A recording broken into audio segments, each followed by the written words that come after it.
Number 4.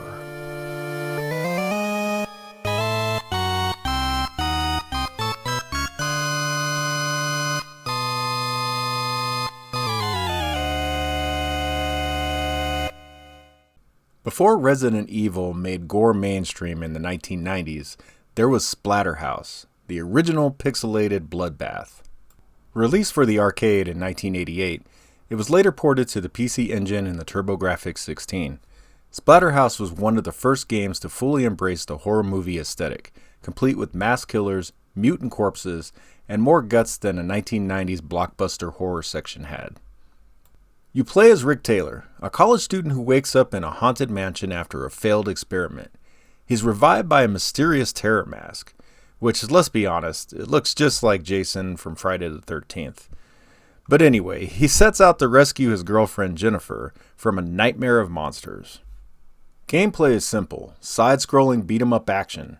You punch, you kick, you bludgeon your way through hordes of undead corpses using whatever weapons you find along the way.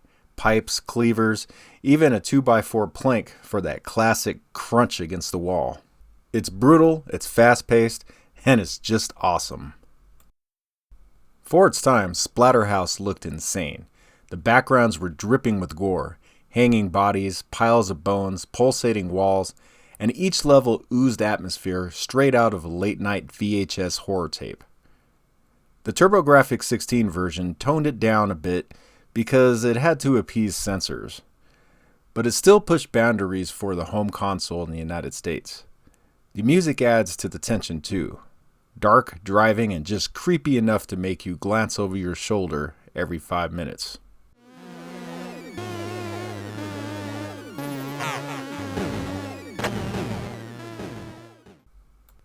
Splatterhouse became a cult hit, spawning sequels and influencing countless horror games to come. It was unapologetically violent, shamelessly inspired by horror films, and proudly wore its banned in some arcades reputation.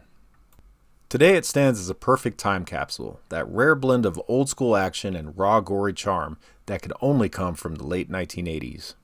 So if you got a TurboGrafx-16 or a PC Engine, and you're not afraid of a little bit of blood and gore, Splatterhouse is a must-play classic.